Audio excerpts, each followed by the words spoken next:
안녕하세요. 동대구 TV입니다.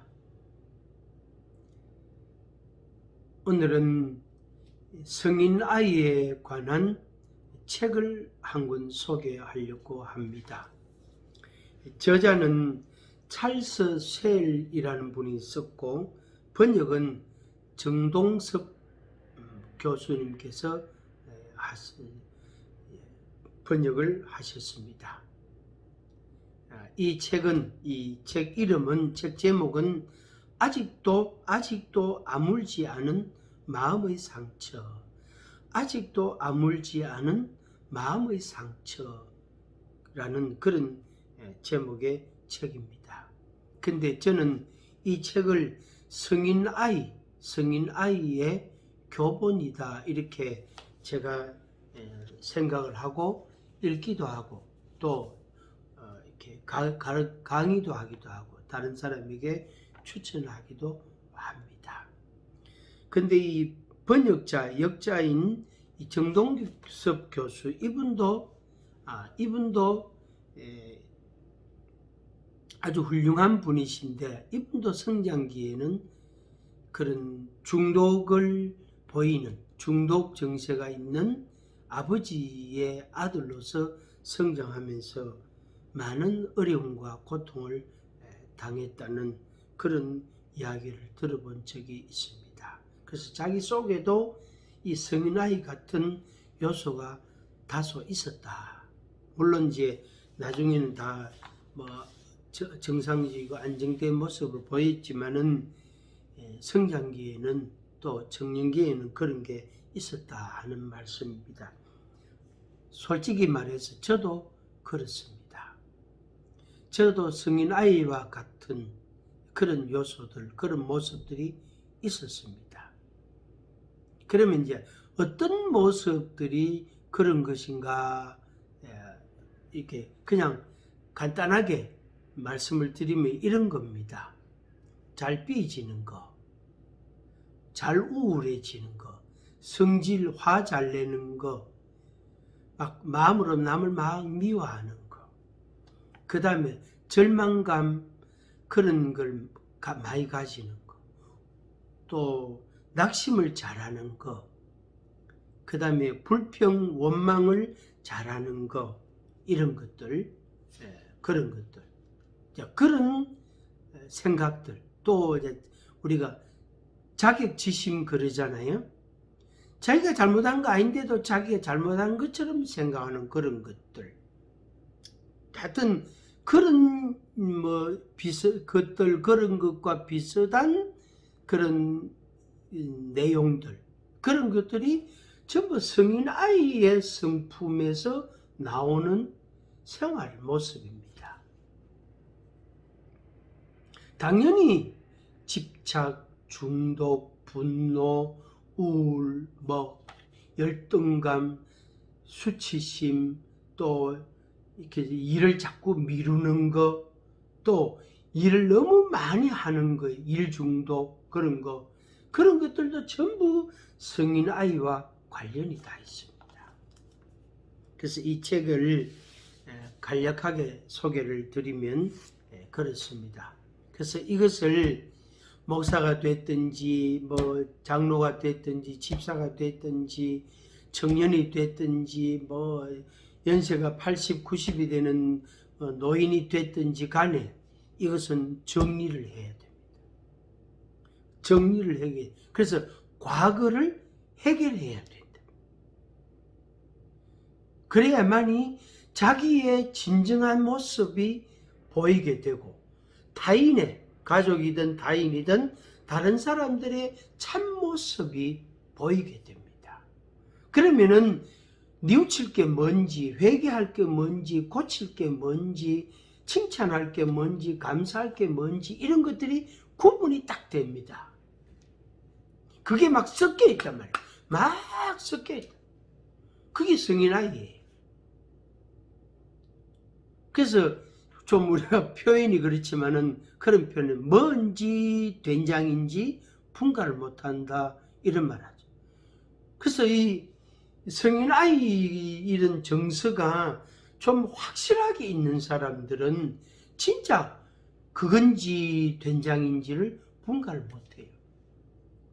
오해 보면 된장 같고 오해 보면 아닌 것 같고, 그래서 찍어 먹어봐야 안다고 그러잖아요.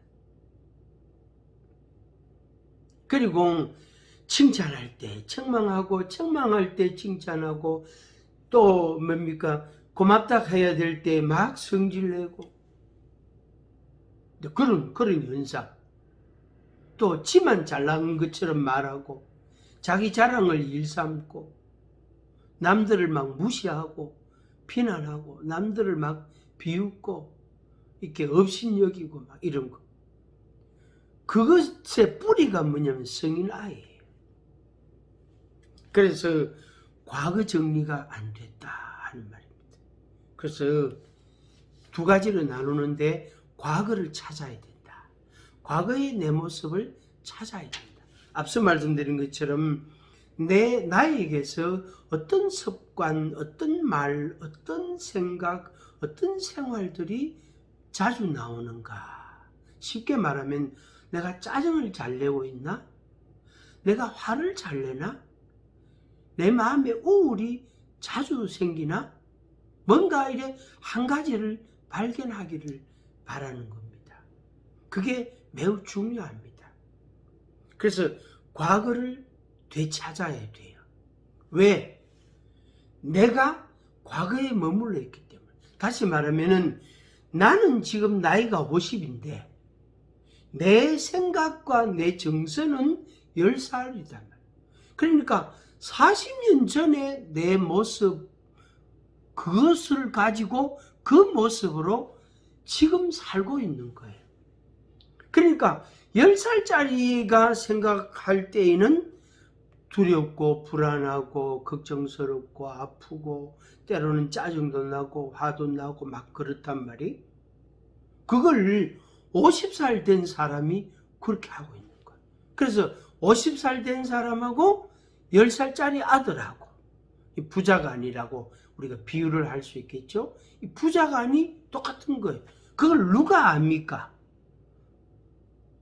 할머니가 아는 거예요. 50살 된 아들을 키운 할머니, 그 아들의 어머니가 안단 말이에요. 아들이 10살 때, 지금 아들의 10살 때 모습이 손자 10살 된 손자의 모습을 보니까 비슷한 거예요. 근데 그 남자의 부인 되는 사람, 그 어린이의 엄마 되는 사람은 남편의 성장기를 모르잖아요, 자세하게. 그래서 몇 마디 주워 들은 말, 이래저래 들은 말 몇 마디밖에 모르지 자세하게 정확하게는 모른단 말이에요. 그러니까 남편 보고 어떻게 합니까? 화를 내는 거죠. 아니 당신이 왜 10살짜리 아들하고 똑같이 말하고 똑같이 행동하느냐고 이런단 말이에요. 그러니까 남편이 어떻게 돼요? 막 성질 내는 거죠. 그게 이제 성인 아이의 모습이에요. 그래서 남편하고 마주 앉아서 그 대화를 나눠야 돼요. 그러니까 남편이 이제 어떤 반응을 보일 때, 혹은 아들이 어떤 반응을 보이는데 어떤 말이나 행동을 할 때에 엄마 되는 사람이 그 아들을 하는 걸, 말하나 행동을 보면서 왜 그래? 하지마! 막 이렇게 할 수 있잖아, 그죠? 막 애를 나무랄 쓰고 꾸중을 할 수 있단 말이. 근데 지혜로운 엄마는 하지 마라 해놓고 이제 남편에게 묻는 거예요. 당신은 10살 때 어때서? 이렇게 물어볼 수 있단 말이에요. 저 아들이 저렇게 말하고 행동하는데 당신하고 내가 비교하는 게 아니고 저 아들이 왜 저렇게 할까? 저거는 가르쳐 주지도 않고 저거는 학습을 시키지도 않았는데도 저렇게 한단 말이에요. 혹시 당신이 좀 닮은, 당신에게서 좀 닮은 부분이 없나 하면서 지혜롭게 이야기를 하면은 남편이 그러니까 애 아빠잖아요. 애 아빠가 자기 아들이 말하고 행동하는 걸 보니까 성질 나거든요. 저놈이 왜 저렇게 말하고 저렇게 행동하느냐고 이런단 말이에요. 그래서 그 부부가 애 부모가 앉아가지고 내가 10살 때, 내가 11살 때, 내가 어릴 때 이런 일을 겪었다. 이런 일들이 있었다. 아버지가 이렇게 했고, 어머니가 이렇게 했고, 뭐 삼촌이 이렇게 했고, 동네에 이런 일이 있었다. 그 자신이 겪었던 것을 몇 마디 하는 거예요. 그러면은 그 부부가 그 애 엄마 아빠 되는 사람이 아이의 말이나 행동을 보면서 그래서 그렇구나.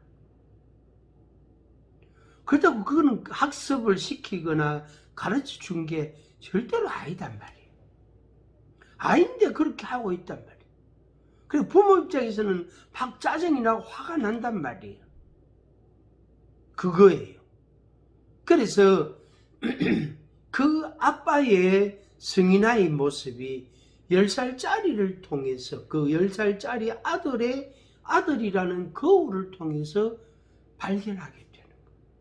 그러면 그 한 가지를 정리를 하면 세 가지, 네 가지가 한꺼번에 정리가 됩니다.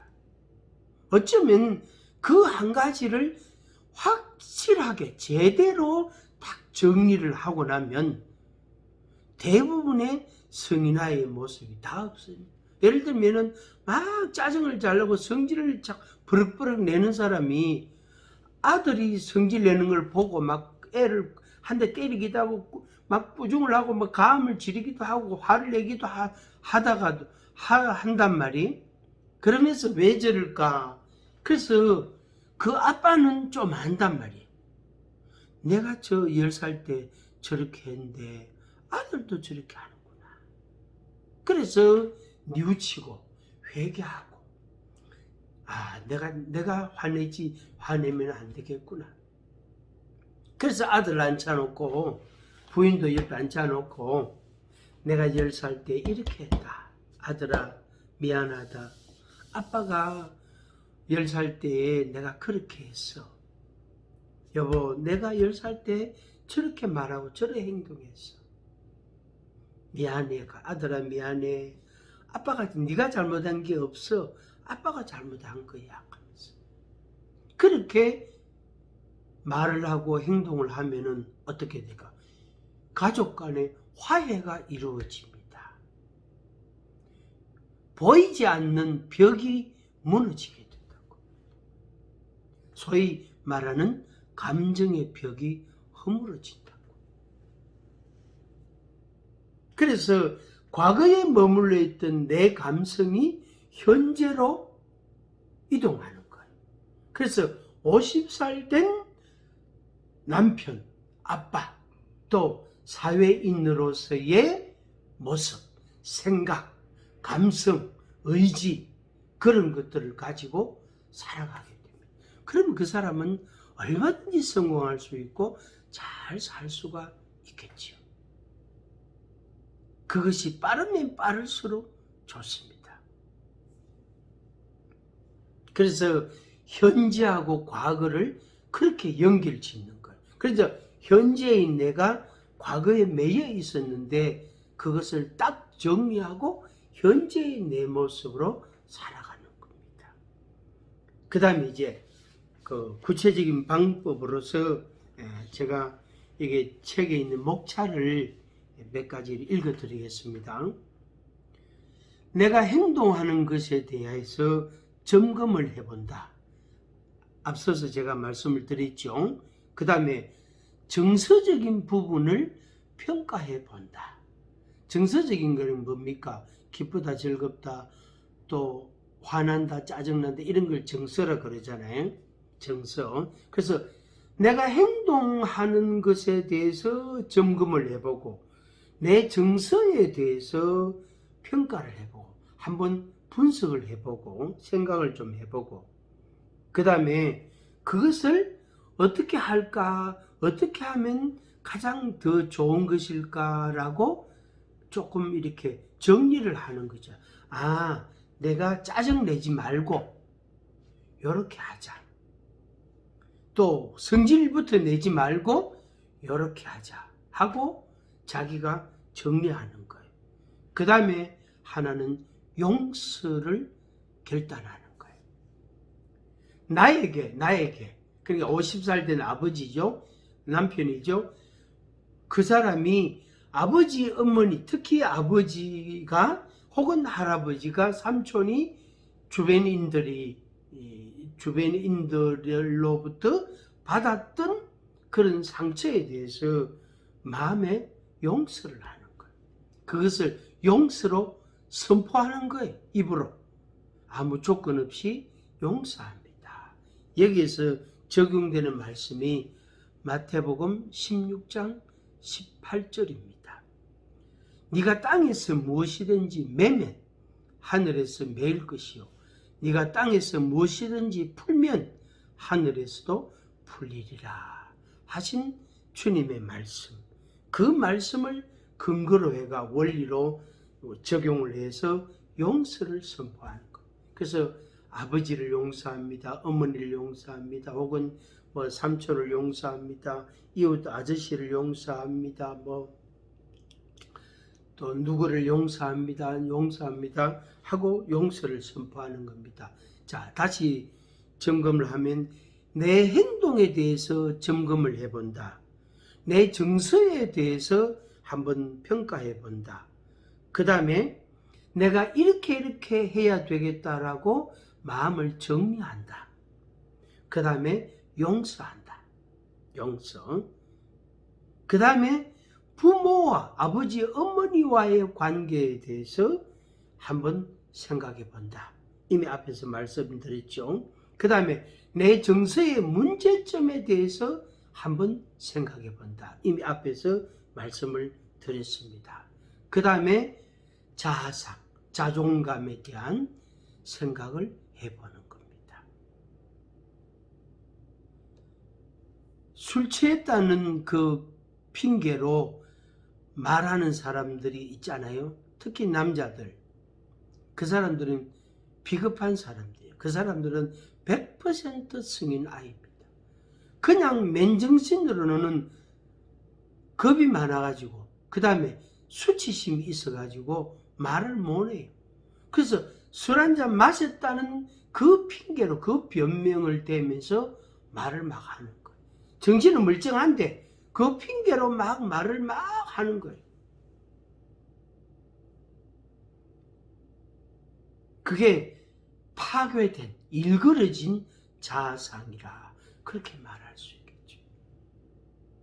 술만 마시면 너무너무 마음이 좋은 사람도 있어. 반대로 술만 마시면 폭력적인 사람, 언어나 행동이나 폭력적인 사람.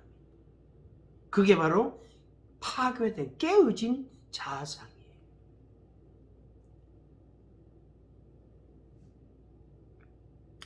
마지막으로 친밀해진, 친숙해진 기술을 생각하는 거예요. 이것은 앞에 내가 회복되기 위해서 내가 이렇게 해야 되겠다 하고 자기 정리하는 거하고 관련된 이야기입니다. 그래서 내가 짜증을 잘 냈으니까 이제 짜증 내지 말고 칭찬하고 감사하자. 이렇게 오히려 기뻐하자. 내가 더 고맙다고 표현하자. 짜증 내지 말고 고맙다라고 말하자. 이렇게 그게 이제 우리가 기술이라고 말하는 거예요. 그러니까 내가 회복되기 위해서 내가 더 좋은, 더 온전한 자아상을 만들어 가기 위해서 내가 사용해야 될 기술, 이렇게 말할 수 있겠습니다. 그래서 우리가 이것은 상당 기간 노력해야 됩니다. 금방 회복되지 않습니다. 상당히 노력해야 됩니다.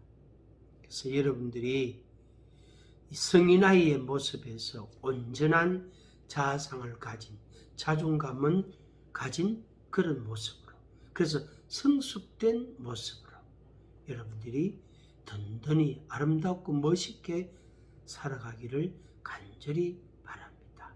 그렇게 소망하고 또 여러분들이 그렇게 힘쓰기를 부탁을 드려봅니다. 저도 성인 아이인데 지금은 아니에요. 근데 한 번씩 그 나올 때가 있어요. 그러면 안 되지. 그러면서 또 제자리를 잡는 겁니다.